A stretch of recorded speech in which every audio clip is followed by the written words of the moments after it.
Hi, guys. Today I want to talk about blackouts, voting for Lucifer, what's currently happening in Asheville, and a few other things. Let's just see how far we can go. So let's just start with the Asheville mud disaster that's happening. So Asheville just had this massive hurricane, Hurricane Helene, and obviously affected other areas like Florida and South Carolina too. But Asheville really was, I feel, probably the main target, just thinking about how everything went down. And, it's not even in a flood zone, but everything got wiped out. I know this one woman who basically lost everything. She had like two houses over there. She was renting one out. She had like literally everything, houses, cars, everything except for what they basically had on their back, right? Or what they were able to carry somewhere.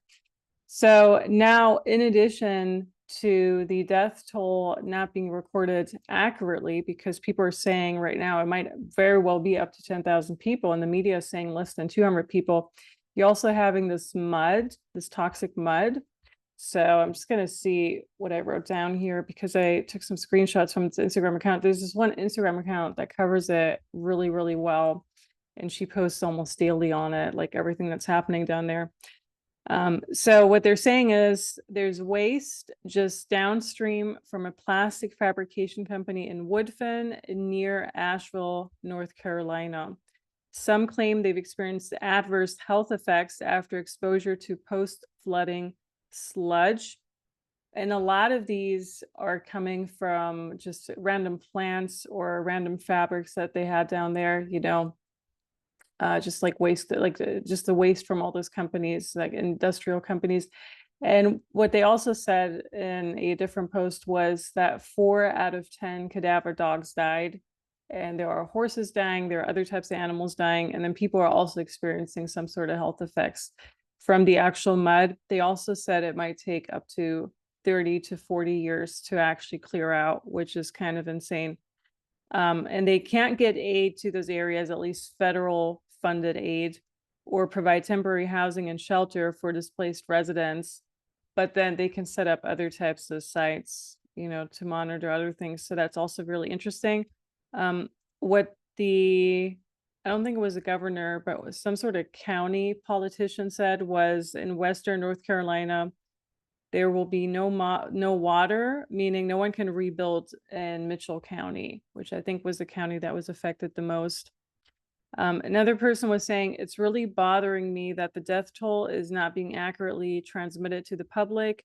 There are quite a few people on the actual teams doing search rescue who say the number of dead is over 10,000 people. The fact that the totals are not updating is just really suspicious. And as an example, there are 21 kids still missing from my daughter's high school alone.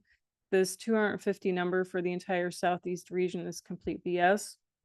In addition, there are these barrels of an experimental chemical weapon that was some sort of just dumped there, which were buried near the BT reservoir and allegedly unearthed. Some are afraid that they ended up in the reservoir, which would render it toxic for at least 30 to 50 years. So yeah, it just goes on and on and on. On the other hand, they do want people to leave that area so that the government can just take over, just really buy the land for very, very cheap or just take over what's left. So it's hard to believe a lot of, I'm sure there's something going on if people are reporting adverse health effects and if animals are dying. But we also have to be quite careful that it's not just another ploy to get people to leave the land. But those things are happening right now. If anyone's down there and you can just comment or report whether or not that's true or what you've heard, or if you have like friends or relatives that are going through that. The only friends and relatives I have, or just like friends, are like friends of friends of friends of friends who live closer to like Little Switzerland and that area. And I know it was affected, but this is happening closer to Asheville. There is this other thing which is happening, which is the blackout. And so you have blackouts in Cuba right now, which I'm going to talk about in a moment. Cuba is seeing island-wide blackouts after a power plant failure. It's experiencing total disconnection of the national electrical system due to aging infrastructure and fuel shortages.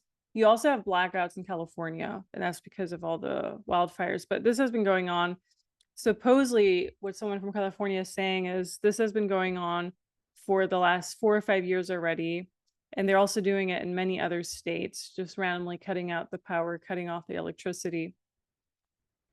And then a person commented saying, this is interesting because when their family lived in Zimbabwe, that's basically what they did. Power and water outages without warning, sometimes for weeks, also limiting gas, and supermarkets were empty, but you could buy booze and cigarettes for cheap, of course. And we all know how Zimbabwe ended up also completely owned by China, who's pillaging Africa for metals. Americans don't even know what's coming. So that could be a possible prediction. There are certain blackout kits for people, meaning if it's not just like a flashlight and other utensils, but you can actually create your own little headlamps and everything. So that could be helpful for some people. One person saying they're having a blackout in Sao Paulo, Brazil. It started around 6 days ago. So they said this on Saturday, meaning it's been about over a week at this point. They blame it on high winds that were caused by the back end of Hurricane Milton, a good 5,000 miles away. But hey, they got to blame it on something, right? And what's going on in Cuba is that they're actually protesting right now. In Cuba, widespread frustration over extended blackouts and economic hardship has ignited protests across the island. Demonstrators have taken to the streets, banging pots and pans to express their anger over electricity outages, food shortages, and crippling poverty. So when people are predicting these, how many days of darkness are mistruthers predicting? Like 3, 5, 6, 7, 8, 9, 10, I don't know, 10 days of darkness at some point in the future. It's already going on in certain areas in the world. It's already going on in certain areas in California, which is the country where a lot of these mistruthers are. They're in the US, they're predicting it supposedly for the entire US or for entire spots somewhere in the world. This is already going on in a lot of places in the world. So those predictions are kind of just silly, in my opinion, because obviously Cuba is going through this right now.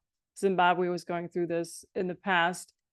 And they're also talking about, just in general, if you listen to some of the mainstream recently, they're talking about hacking into certain systems here in the US.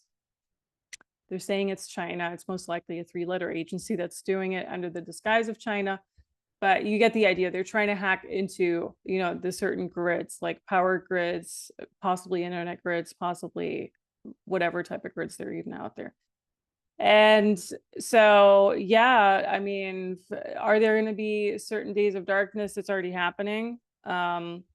Is this like a prediction that can be made based on what's already happening? I mean, I guess it's just like economy 101, right? If it's already happening in certain areas of the world, it might very well happen to some people.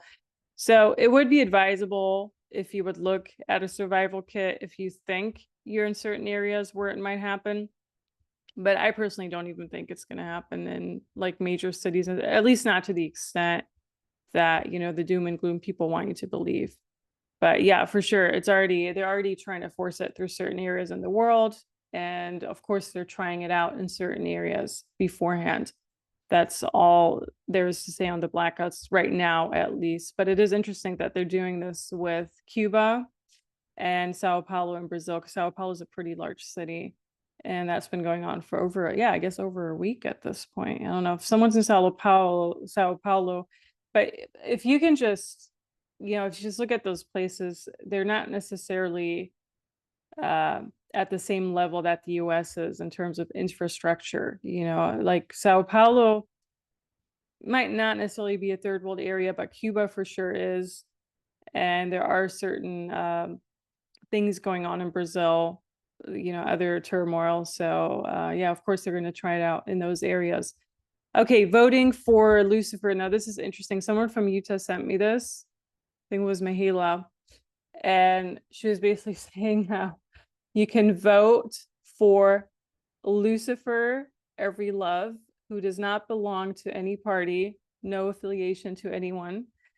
And when I saw this, I was like, wow, they're rubbing it into your face. What a great symbol for Lucifer being on the side of no party, meaning it doesn't even matter which party you vote for at this point. Either way you vote for the devil. They must be having a laugh when people fill out their ballots. And I'm going to read, it's right here. You see it right here. Lucifer, just in case, every love. He looks like this. He's an actual person. This is what he looks like. This is what he looks like in another one. And what they have to say on him is basically that he just got his 500 signatures and paid $1,000 to be on that ballot. But I don't think if it were that easy, everyone could just stand at a street corner, collect their 500 signatures, and raise the amount of money that's needed. So I don't think this is the true story. That's all. His name is Lucifer, just in case every love, but his friends just call him Lucy. Yes, he is a real candidate. He's only running in Utah, even though he primarily lives in New Hampshire. He says he spends half his time in Utah. The ballot is not fake.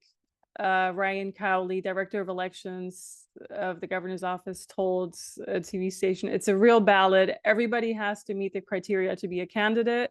This individual did that, so they're allowed to be on the ballot with their nickname. Callers say the name appearing on the ballot is unprofessional and shameful, and they've supposedly contacted the TV station.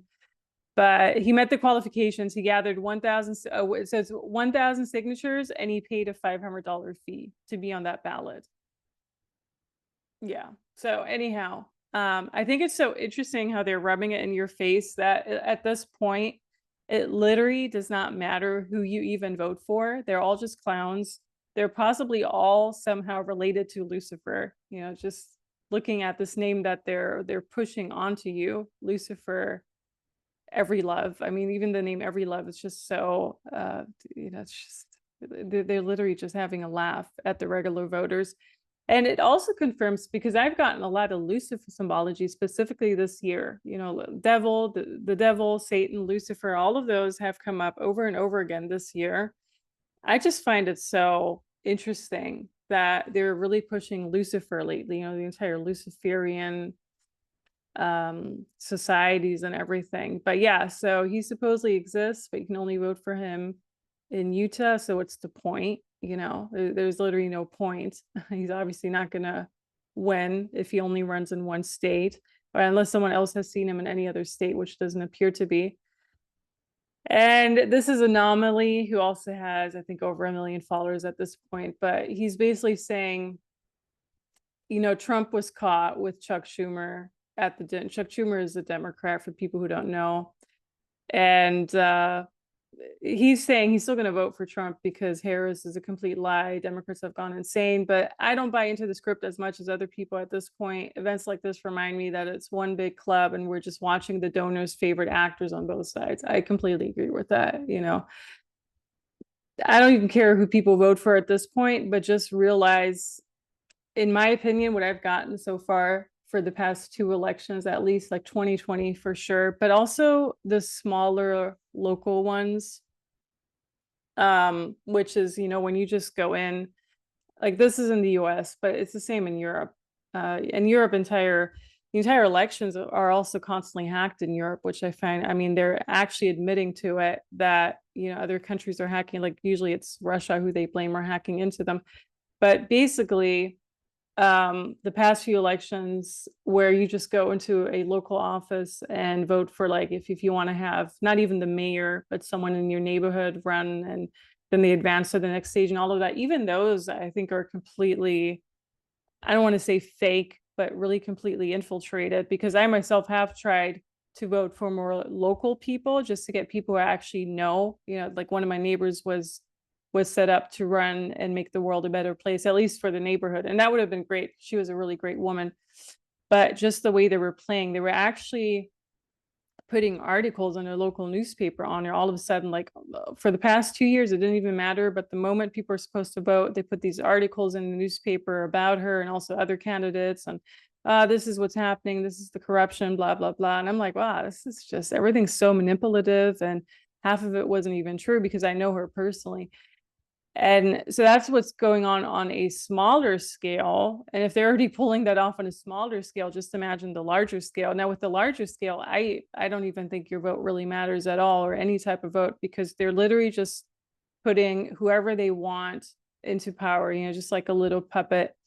And then you get all upset because they're basically siphoning your energy off. When you vote, you make some sort of contract, like the energetic contract for sure, but also some sort of contract possibly with the devil.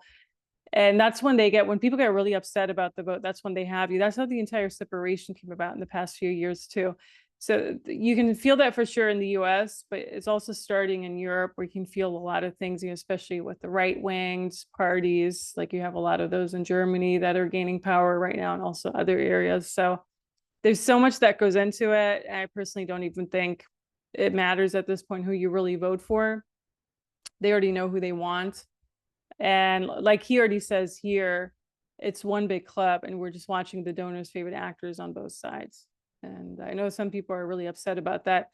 So Kevin Bacon discovers his wife is his cousin after taking a DNA test. Yeah, they're either all related or they're all somehow in a very sick boat together, right? I think that's what the Diddy scandal really taught us lately. Once again, although I personally think the Diddy scandal is just another distraction from everything. I found this really interesting.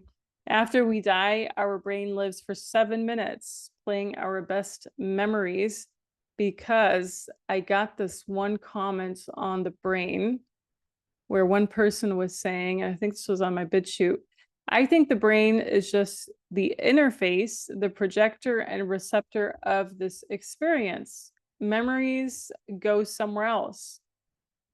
What this person said is they go to the higher self. No, I think the higher self is not what we think it is. I think it might just be an entity in and of itself.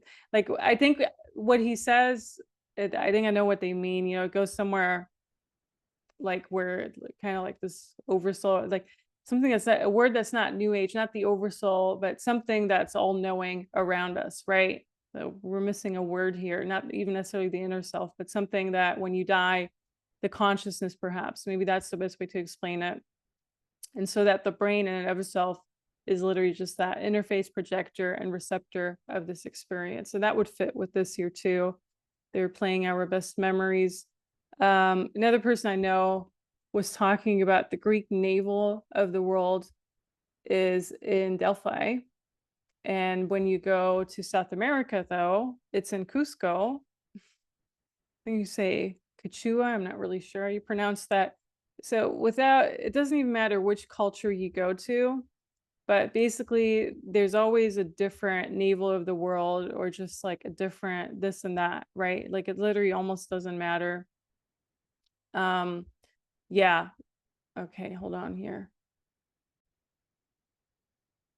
And so every culture in and of itself just has their little center points where, oh, this is where the womb of the world is.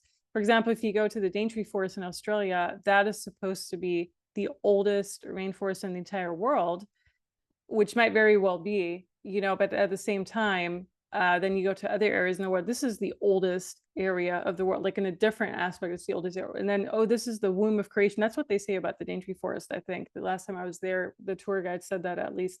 Oh, this is like the womb of all creation and everything just evolved from here and all of those things. And I'm like, well, if you go to South America, they have that same legend. They possibly have that same one in Africa. And of course, if you go to Greece, where you have actual history and culture, and where they say it's the womb of all ancient civilization, they say similar things. So you just have this in every single culture, every single country you go to. And the Middle East, where Babylon used to be, which is where Iraq is right now, or like Syria, Iran, Iraq, like that entire area.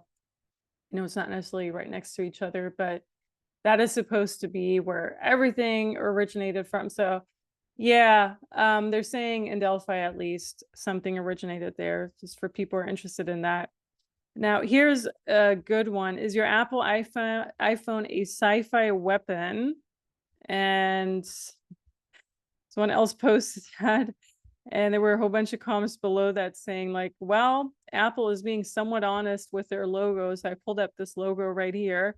The logo, is that a forbidden apple symbology right there? I never actually researched the history and background of the logo, but it is interesting how these logos of all these Illuminati type of companies resemble, all these like they're showing you something. Like with the Amazon logo, they're showing you something very clearly too. With this one, they're showing you something. So Reminds you of the apple that never left paradise, or was the reason people had to leave paradise, right? Apple, iPhone uses, oh, this is good. Uses Siri spelled backwards is iris. Siri spelled backward is iris, meaning I. So AI right there in Siri in and of itself. The tracking device is hell on wheels. Welcome to the Matrix. Blue light is very harmful. All screens are emitting it. Funny how Apple gets all the bad press when Bill Hellgate's computerized Intel products are used as spyware, and they never get such bad press. It's only believed that the forbidden fruit was an apple because it keeps the doctors away, but I think it's a different tree. It is a different tree. So it was a pomegranate tree. And yes, there is a big controversy between Bill Gates and the apple. I didn't know what the controversy was between Bill Gates and the apple. If someone knows what it is, let us know. Likely 5, and then G, radiation tracking device, data sharing. Don't eat the apple from the forbidden tree. That could very well be. We're also distracted with phones. We barely notice or fail to take action on problems of the world. Yes, that is very true. Yeah, I noticed that over and over and over again. Like the more we're in our phones, which I'm in my phone right now because I have to read these comments. I'm like, the more we're just distracted by all this stuff. And this is why I don't even necessarily want to watch a million stories on what happened after the hurricane, what's happening right now, what's happening with the potential blackouts, what's happening with this and that. But at the same time, right, that's kind of how we get a lot of information, which is, it's sad, but it's also good in a way because the mainstream media is not the only source of information, such as the people had 100 years ago. So yeah. Another person asking, what's a safer phone to have? Well, there is no safer phone to have. We all know that. So it's not even necessarily about Apple being the evil company or the evil having the most evil logo or whatever. They all have evil logos. If you really just dissect them, there's nothing innocent about these companies. But it's more about just smartphones in general. So they want to add a whole bunch of more tracking and everything to it. But yeah, it being a sci-fi weapon, that was interesting that someone else pointed that out because they did just change something with the most recent update again. And also, in addition to the tracking, in addition to everything else they're pulling off in the background when you're using your phone, for example, if you don't turn your phone off at night, which I turn my phone off at night almost every single night, I don't use it as an alarm clock at all.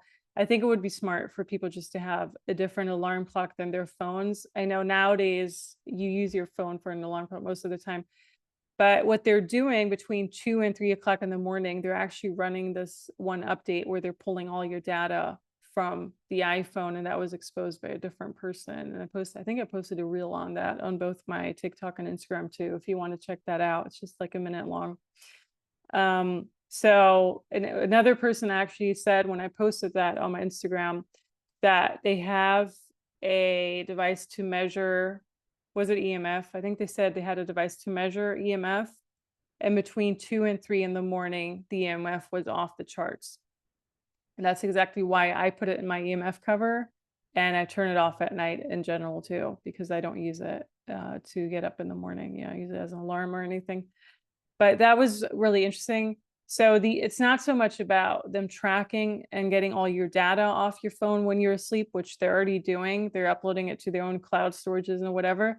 But it's more about them really emitting the EMF, really radiating that EMF out to you and impacting your own, cell body, frequency, everything else. Like it's really getting to you. EMF radiation is, I don't want to say the number one cause of DNA damage, but it's a very high cause. Like we all know what the number one cause of DNA damage was over these past 4 years. I don't think I have to repeat it in this video.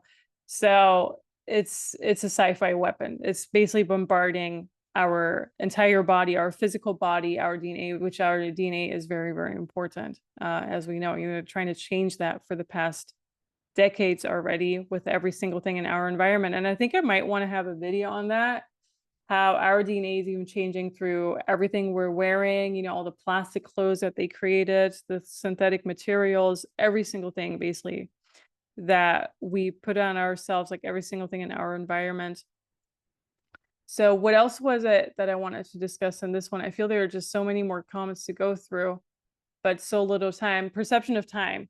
Time would fit with the DNA because the time is held in our DNA. You know, a lot of things are in our DNA. I just had to think about this one instant. Like I had to recently think about the year 2018 for whatever reason. I don't know why. 2018 came up, and I was trying to immerse myself back into the experience of 2018. And it's not really that long ago, right? From the time I'm recording this right now, it's 6 years ago. So I'm thinking back to 2018. I think it was fall 2018, because in my personal life, there were a lot of changes around that time, you know, summer, fall, winter. It was a very intense time. And I do know when we're going through a lot of changes, or when we're making a lot of decisions, or when we're just in general in a different life mode, we remember that time more intensely anyhow than if we're just, you know, going to work every single day, like just the regular everyday life. So I just had to think about how much more vibrant 2018 was for me than pretty much any other year after that. Like 2019 as well. Actually, up until the summer or fall of 2019, I felt it was a similar feeling where we were really able to still fully be in the moment, just in a more natural way. And where time, the way I perceived it, and I know the way others perceived it too, because I talked to my friends about this, but maybe it's the same for you, which I do think it is. The way I perceived time back then was just so different than for nowadays. You know, it's just like nowadays everything's just running into each other. You know, one year, like the last 4 years are just a constant blur, right? And so many things happen. Like in my life, a ton of things happen. You know, I moved several times. I did a whole bunch of stuff. Like I went to places that I've never gone before. Like I felt I lived more intensely than I ever have, almost, aside from that 1 year where everyone was kind of locked away and locked down. But that's different. Even during that time, you know, it wasn't like, I mean, yeah, it was bad, but it wasn't like you couldn't live from moment to moment. But for some reason, from 2020 to 2024, they must have really switched something with time. You know, I'm sure for sure we're on different timelines, absolutely. And I think that's also what all these things are about. You know, like the entire, like the blackout things, they're putting these different cities who are experiencing blackouts right now, like Cuba, Brazil, other areas of the world, they're putting those on different timelines with the blackouts and all the other things that are happening right now, like the war in certain parts of the world. They're putting those areas on other timelines than we're experiencing. And you feel that very clearly when you're in a country like this one that is so far removed from it, as opposed to when you are closer to it. Let's just take you're somewhere in Europe, you feel it way more than you would ever hear. So those people are already a bit on a different timeline, or just a bit in a different reality for sure. But the 2018 timeline, maybe up until, yeah, I guess up until 2019 must have been like summer, fall, winter 2019, because yeah, I mean the 2019 December, everything changed pretty much with that, right? Like started in China and then spread all over. So I just felt the 2018 timeline was very different. And whenever I think back onto it, it's almost impossible to live your life in the same, it's almost impossible. Like even if you try to live from moment to moment and enjoy every single thing that you're doing, it's just not the same feeling. I hope that makes sense. That's the best way I can put it in words. It's really more of this feeling, obviously, because a lot of things are, you know, I do feel over and over again, words are just so restrictive, no matter what language you even speak, but they cannot convey what's happening around us in a very accurate manner. And it would be great to talk to you through telepathy or just convey images and notions and smells and feelings and everything, but we're not there yet. Maybe at one point we will. So if you think perception of time has been very different, let us know. I know a lot of other people most likely do. And I'm going to leave it at that for today, at least. Thanks so much for tuning in. If you have anything to add, let me know. I feel there's always so many topics to go through. And once again, so little time, but eventually we'll get there. You know, eventually I will have all these notes that I've written down, dissected, and then I'm sure there's going to be a whole bunch of other notes that are going to be added to it. So I hope you have a lovely day ahead, and talk to you very soon. Bye, guys.